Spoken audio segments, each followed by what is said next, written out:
2월 19일에 대구 신천지에서 시작된 급속한 확산세 때문에 전국에서는 마스크 대란이 벌어졌었어요. 모든 국민들이 다 마스크를 구입하려다 보니까 저마다 약국에서나 혹은 우체국에서 마스크 1개 혹은 2개를 사기 위해서 긴 줄을 서야만 했습니다. 풍기 지역도 예외는 아니었죠. 아마 여러분들 중에서도 우체국 앞에서 약국 앞에서 줄을 서 보신 분들이 계실 거예요. 그 중에는 백발이 성성한 어르신들도 참 많았습니다. 그분들 중에서는 자신이 쓰기 위해서 줄을 서신 분들도 있지만 다른 이유 때문에 그 긴 줄을 서신 분들도 있었어요. 그 다른 이유가 무엇이었을까요? 맞아요. 도시에 사는 자녀들에게 보내기 위해서 그 마스크 1개라도 2개라도 자녀들에게 보내기 위해서 마스크를 사서 자기는 안 쓰시고 당신은 안 쓰고 자녀에게 보내는 거죠. 그것이 부모의 마음이고 부모의 사랑입니다. 그 부모의 마음과 사랑은 세월이 지나도 변함이 없으시더라고요. 지금 이곳에도 우리 부모님들이 참 많이 계십니다. 또 우리 고향에도 아마 부모님들이 계실 텐데요. 우리 이곳에 계신 부모님들, 또 우리 고향에 계신 부모님들께 감사와 또한 사랑을 담아서 박수로 보내드리겠습니다. 건강하시길 바랍니다. 모두가 주 안에서 평안을 누리시길 바랍니다. 성경에서는요, 하나님의 사랑을 표현할 때 부모의 마음, 부모의 사랑으로 비유하곤 합니다. 왜냐하면 부모님의 그 사랑, 자식을 향한 부모님의 마음은 변함이 없기 때문이에요. 하나님의 사랑, 우리 모두를 향한 하나님의 마음도 변함이 있을까요? 없을까요? 변함이 없습니다. 하나님께서는 또한 예수님을 통하여서 하나님의 사랑을 알려주시기도 하셨는데요. 그 예수님의 사랑도 변함이 없으신 사랑이었어요. 우리 다 함께 요한복음 13장 1절 말씀을 화면을 통해서 다 같이 읽겠습니다. 시작. 유월절 전에 예수께서 자기가 세상을 떠나 아버지께로 돌아가실 때가 이른 줄 아시고 세상에 있는 자기 사람들을 사랑하시되 끝까지 사랑하시니라. 아멘. 예수님께서는 예수님의 사람들, 예수님의 제자들을 끝까지 사랑해 주셨습니다. 그 증거가 무엇이냐면은 자기를 부인했던 제자들, 예수님이 붙잡혔을 때 제자들은 다 도망가 버렸거든요. 그럼에도 불구하고 예수님은 그들을 원망하거나 꾸짖지 않으셨어요. 오히려 다시 변함없는 그 사랑으로 찾아가십니다.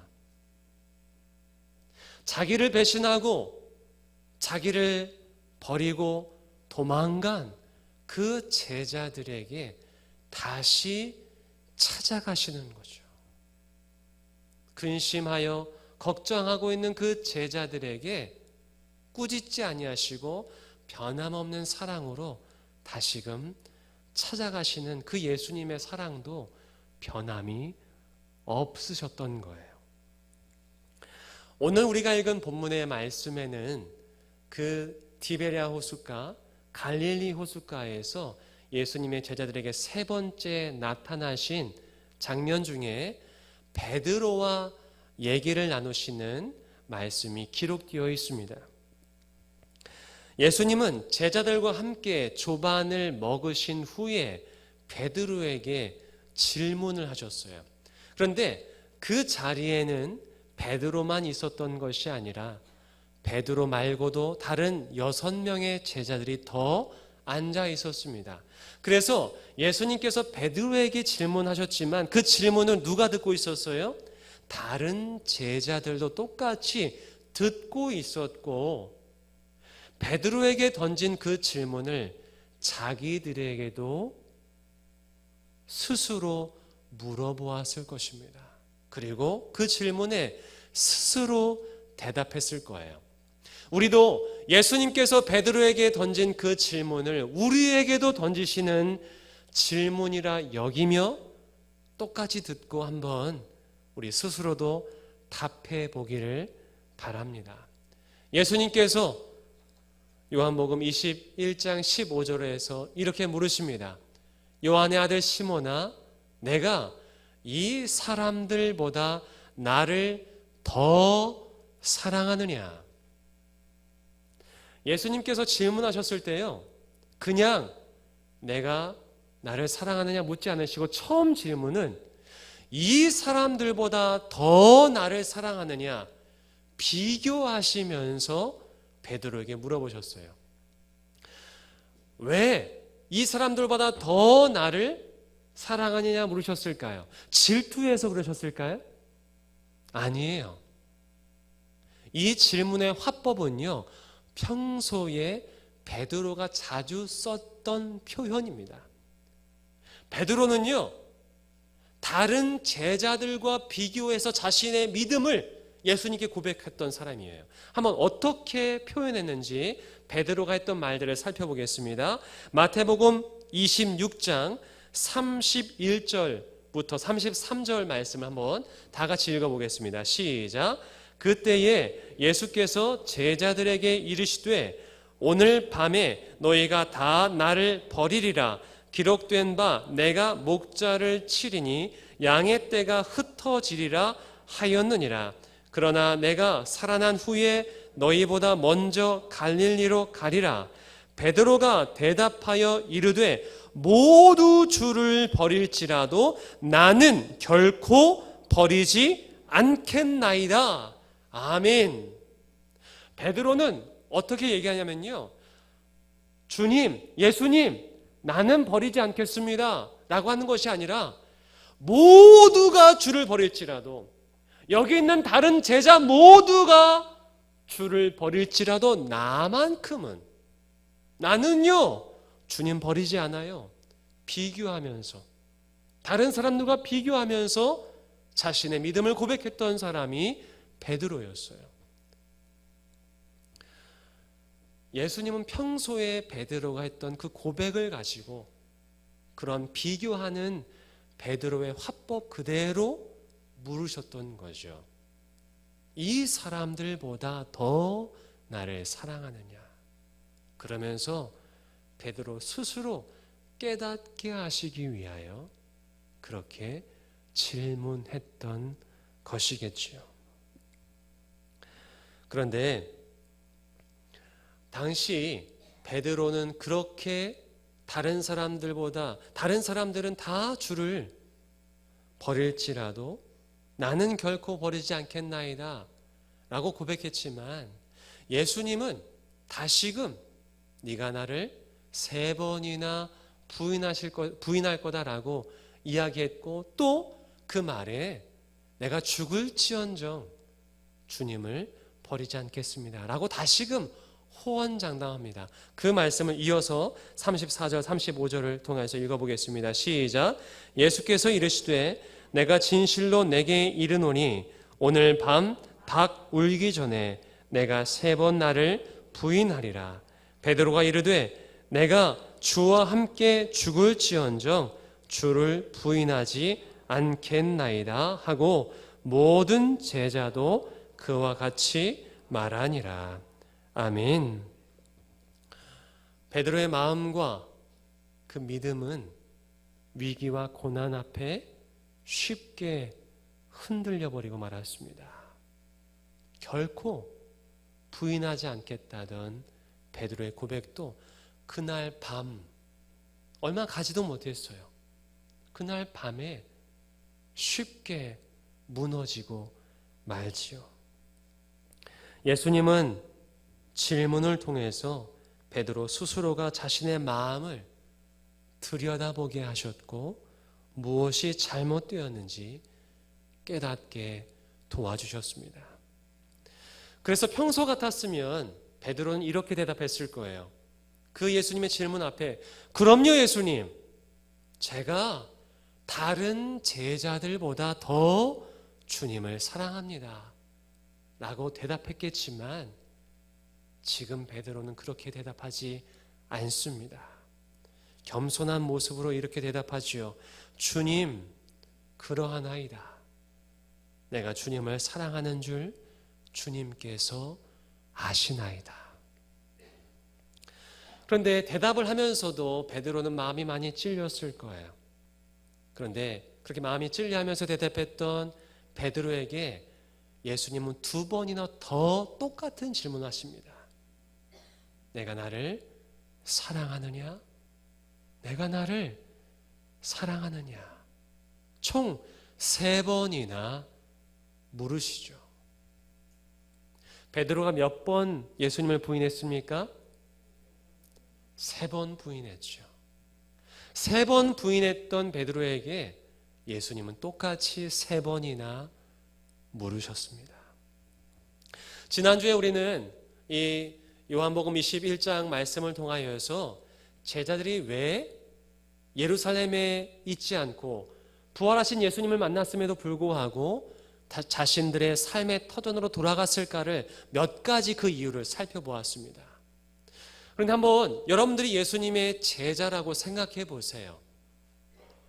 예수님이 붙잡혔을 때 제자들은 도망갔습니다. 베드로는 사람들 앞에서 예수님을 모른다고 부인했어요. 다 예수님을 버렸어요. 예수님을 볼 면목이 있습니까? 없습니까? 볼 면목이 없어요. 예수님께서 부활하셨지만 다시 예수님을 볼 면목이 없어요. 내가 예수님을 배신했는데 어떻게 다시 예수님을 볼 수 있나?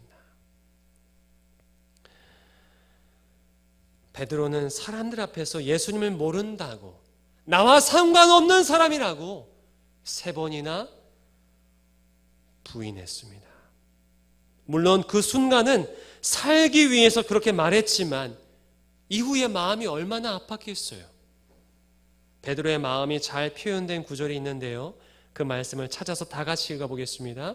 우리 화면에도 나와 있는데요. 마태복음 26장 74절과 75절입니다. 다 같이 읽겠습니다. 시작. 그가 저주하며 맹세하여 이르되 나는 그 사람을 알지 못하노라 하니 곧 닭이 울더라. 이에 베드로가 예수의 말씀에 닭 울기 전에 내가 3번 나를 부인하리라 하심이 생각나서 밖에 나가서 심히 통곡하니라. 아멘. 여러분, 베드로가 왜 통곡했을까요? 불과 몇 시간 전만 하더라도요, 주님께 호언장담했던 베드로였어요. 다른 사람들은 다 주를 버릴지라도 저는요, 주님 버리지 않아요. 내가 주와 함께 죽을지언정 주님을 부인하지 않겠습니다. 주님을 버리지 않겠습니다. 라고 말했던 베드로였어요. 그런데 그가 3번이나 나는 그 사람 모른다. 나와 상관없는 사람이다. 라고 한 거죠. 얼마나 예수님께 죄송했을까요? 얼마나 자기가 부끄러웠을까요? 여러분, 대부분의 이곳에 앉아있는 많은 분들이 세례를 받으셨을 겁니다. 그리고 주님의 자녀가 되었고 주님의 딸이 되었고 주님의 아들로 살아가고 있습니다. 그런데 그 살아온 인생 중에 참 주님께 부끄러운 일들 많잖아요.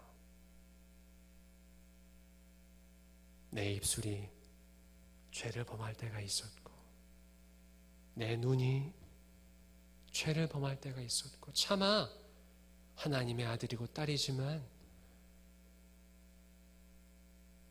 정말 부끄러웠던 때들이 얼마나 많습니까?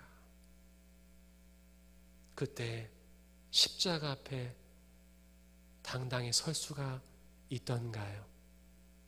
아니요. 고개를 들 수가 없겠죠. 베드로의 마음이 지금 그랬던 거예요.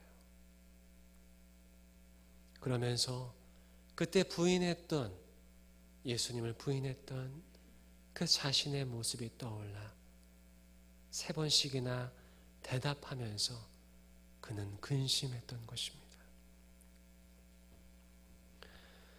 그런데 그 베드로, 3번씩이나 모른다고 부인했던 베드로에게 주님은 그 3번째 다시 나타나셔서 3번이나 네가 나를 사랑하느냐 물으시는 거죠. 제가 이 말씀을 읽는데요, 예수님의 그 말씀이 다르게 읽혀지더라고요. 내가 나를 사랑하느냐, 이 말씀이 저에게는 어떻게 들리냐 하면, 베드로야, 내가 너를 용서한다. 그리고 너를 사랑한다. 3번이나 부인하였던 베드로에게 3번이나 용서해 주시고 3번이나 사랑해 주시는 그 말씀으로 저에게는 들리는 거예요. 예수님은 3번이나 물으시면서 3번이나 부인했던 그 베드로를 용서하시고 화해를 이루어 주셨습니다. 용서와 화해를 통해서 베드로를 다시금 새롭게 일으켜 세워 주시기 위함이었던 거죠. 그 변함없는 예수님의 사랑으로 베드로는 새로운 출발을 다시 시작할 수 있었던 거예요. 그리고 이제 3번이나 주님을 사랑한다고 고백했던 베드로에게 예수님은 다시금 이렇게 말씀하십니다. 나를 따르라. 한번 따라해 보겠습니다. 나를 따르라. 나를 따르라. 여러분, 이 말씀 많이 들어보시지 않았습니까? 이 말씀은요, 예수님께서 베드로를 처음 만나셨을 때 베드로에게 하셨던 말씀이 나를 따르라, 이 말씀이었어요. 우리 그 말씀을 한번 보겠습니다. 마태복음 4장 18절 19절, 예수님께서 베드로를 처음 만나셨을 때 그 장면인데요, 한번 화면을 통해서 다 같이 읽겠습니다. 시작. 갈릴리 해변에 다니시다가 두 형제 곧 베드로라 하는 시몬과 그의 형제 안드레가 바다에 금을 던지는 것을 보시니 그들은 어부라. 말씀하시되 나를 따라오라. 내가 너희를 사람을 낚는 어부가 되게 하리라 하시니. 아멘. 처음에도 예수님은요, 나를 따르라 라고 말씀하셨고, 다시 화해하신 다음에도 여전히 나를 따르라 말씀하세요. 변함없는 예수님은 변함없이 우리를 사랑해 주시기도 하지만 변함없이 우리를 똑같이 부르시고 계십니다.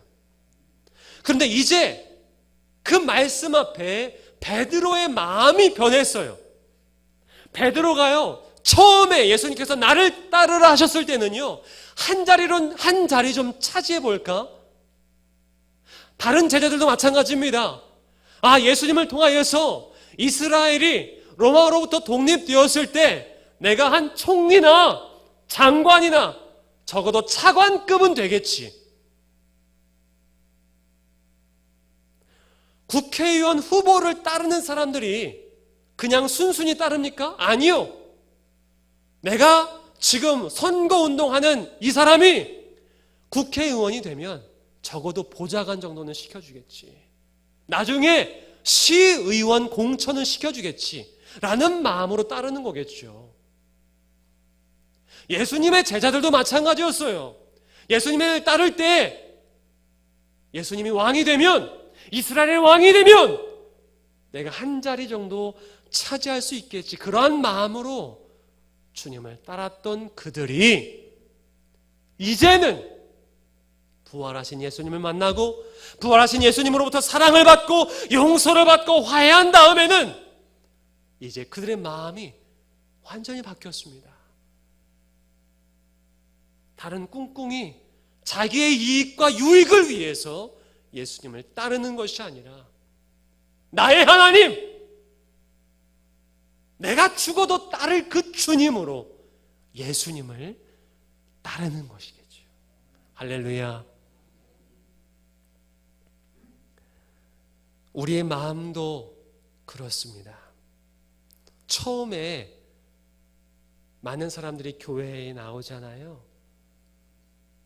제가 예전에 많은 새가족들을 상담했을 때 그분들이 여러 가지 이유로 교회를 왔다고 말씀하세요. 어떤 분들은 내가 병이 있는데 병이 낫고자 하여서 교회에 오신 분들도 계시고, 내가 여러 가지 안 좋은 상황들이 있는데 마음의 평안을 얻기 위해서 내가 왔습니다 라고 고백했던 분들도 계세요. 또 내 사업이 좀 하나님의 도우심을 받아서 잘 되길 바라는 마음으로 교회를 찾는 분들도 계시고, 우리 가정이 좀 형통하고 화목하길 바라는 마음으로 교회에 오신 분들도 계십니다. 저마다 그 첫 마음은 다 달라요. 그런데 나중에 어떻습니까? 나중에는요, 하나님이 너무 좋아서,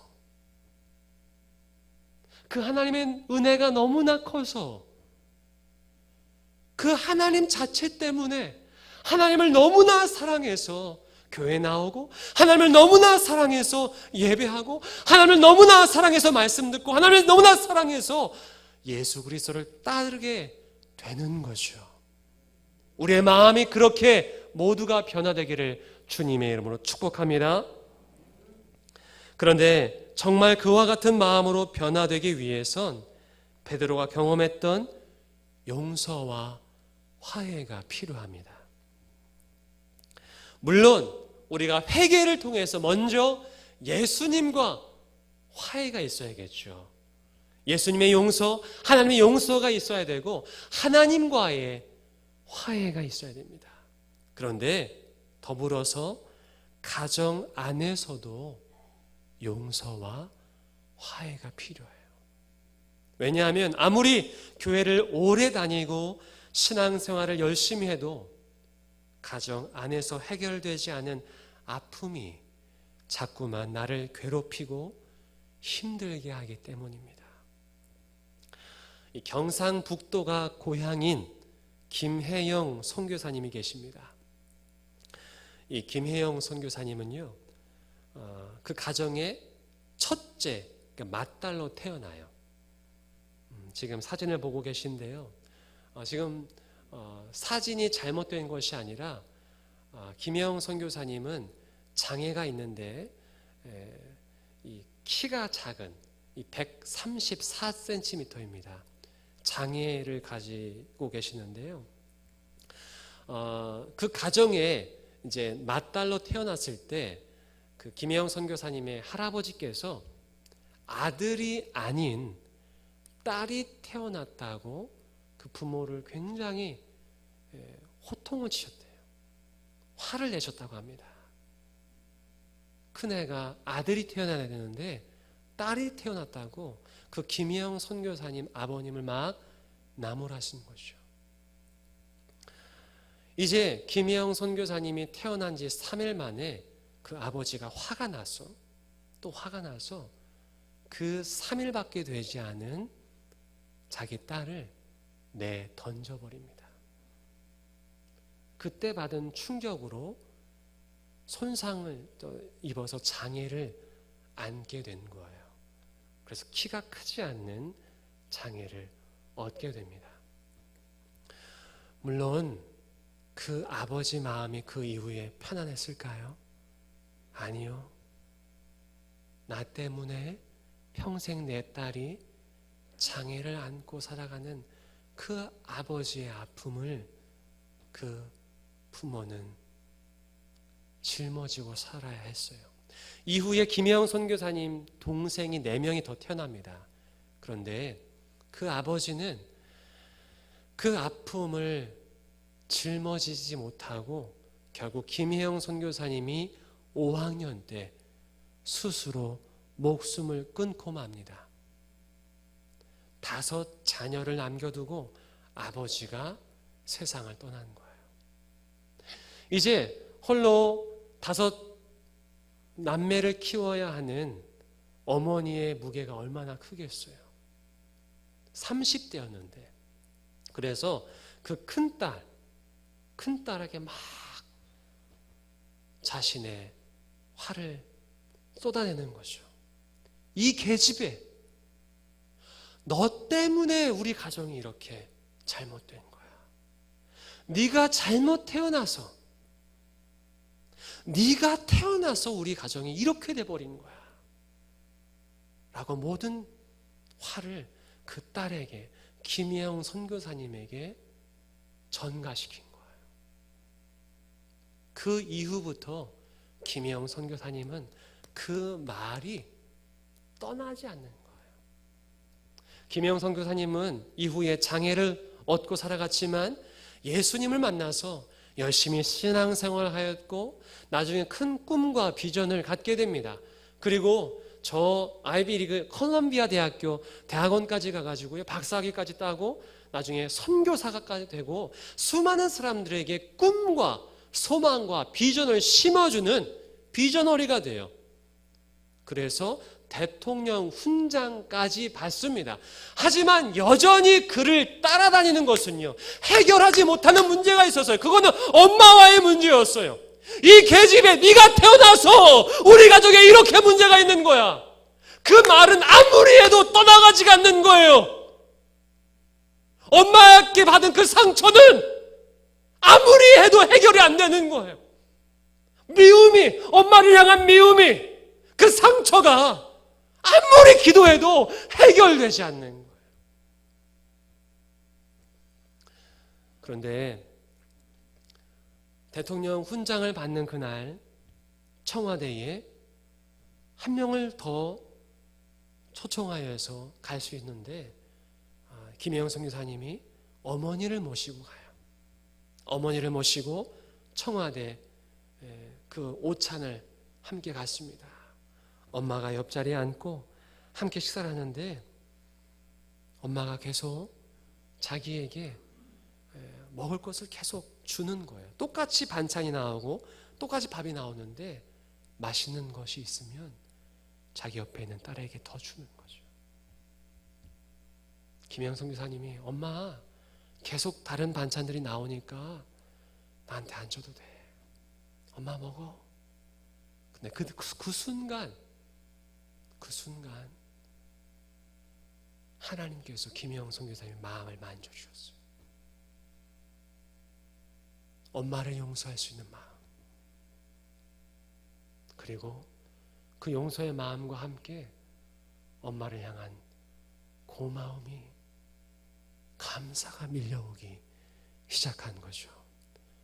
김혜영 선교사님의 간증을 함께 직접 들어보겠습니다.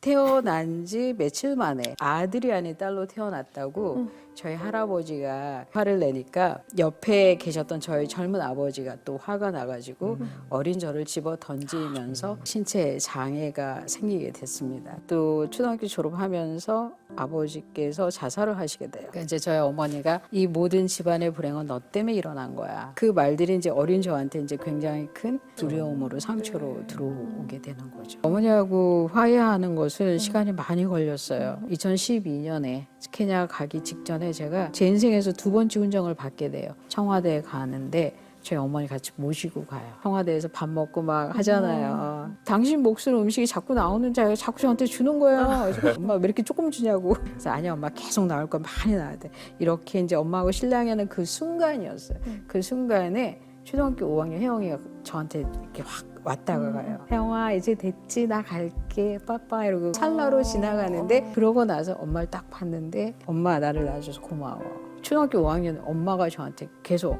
이놈의 기집애 잘못 태어났어 라고 할 때마다 제가 엄마한테 대들었어요. 엄마 왜 나를 낳아놓고 그래? 누가 낳아달라 그랬어? 어린 제가 계속 엄마한테 대들었는데 그 대들던 혜영이가 저한테 와가지고 그런 거예요. 혜영아 이제 됐지 나 갈게. 그런 혜영이가 싹 갔는데 엄마를 탁 봤는데 엄마 나를 낳아줘서 고마워. 근데 그 생각이 속부터 싹 올라오는데 엄마는 나를 사람으로 오게 한 것만으로도 엄마의 역할을 다 하신 거야. 근데 그때서야 비로소 엄마 인생이 보였어요. 무학, 38 과부, 5남매, 큰딸은 장애. 세상에 엄마 인생이 나보다 더 힘들었던 거예요. 엄마 고마워, 엄마 정말 사랑해 라는 감정이 그날 물밀듯이 몰려왔어요. 네. 어머니는 제가 장애가 생겼을 때부터 얼마나 마음을 졸이셨겠어요. 근데 나는 내 아픈 것만 생각한 거예요. 근데 이제 어른이 되고 나니까 엄마의 그 아픈 마음이 헤아려지면서 더 나아가서 이제 하나님의 심정도 헤아려지더라고요. 그 많은 일들이 제 인생에 생겼지만 가장 감사한 일은 내가 하나님을 만나지 않았으면 넘을 수가 없는 그 어머니하고의 감정의 고를 이렇게 제가 이렇게 쑥 건너게 그 예수님이 그 하나님이 우리를 어디까지 품으셨을까? 어디까지 용서해 주셨을까? 어디까지 사랑해 주셨을까? 그런 것들을 굉장히 많이 묵상하고 있어요. 하나님은 변함없이 우리를 사랑해 주고 계십니다. 바라기는 하나님을 향한 우리의 믿음과 사랑도 변함이 없기를 바랍니다. 그리고 가족을 향한 우리의 사랑과 마음도 변하지 않기를 바랍니다. 김혜영 선교사님의 가정이 왜 아픔이 시작됐습니까? 그 이유는 아들과 딸, 남아 선호 사상을 선호하였던 그 옛 문화, 그리고 비교, 남자와 여자애를 비교하는 그 정서가 결국은 그 한 가정을 파괴하고 만 것입니다. 우리가 비교하지 않았으면 좋겠어요. 자녀들은 부모님들을 비교하지 않고요. 또한 부모님들께서는 다른 자녀들과 여러분의 자녀를 비교하지 않았으면 좋겠습니다. 그리고 남편과 아내는 다른 남편과 다른 아내를 서로 자기 남편과 자기 아내를 비교하지 않기를 바랍니다. 가족은 하나님께서 우리에게 주신 최고의 선물인 줄 믿습니다. 우리에게 선물로 주신 부모님, 우리에게 선물로 주신 자녀들을 변함없는 마음으로 사랑하는 우리 모두가 되기를 바랍니다. 그리고 변함없는 그 마음으로 서로가 사랑할 수 있기를 바랍니다. 그리고 여전히 풀지 못한 아픔의 관계가 있다면 하나님의 도우심으로 용서와 화해를 통해 다시 일어설 수 있기를 주님의 이름으로 축복합니다. 마지막으로 예수님을 3번이나 부인한 베드로에게 예수님께서 다시 찾아오셨듯이 날마다 주님 앞에 죄를 범하는 우리에게 또 날마다 그 주님께서 다시금 우리에게 찾아와 주셔서 다시 우리를 손 내밀어 주시고 우리를 회복시켜 주셔서 새롭게 해주시는 은혜를 우리 모두가 누릴 수 있기를 주님의 이름으로 축복합니다.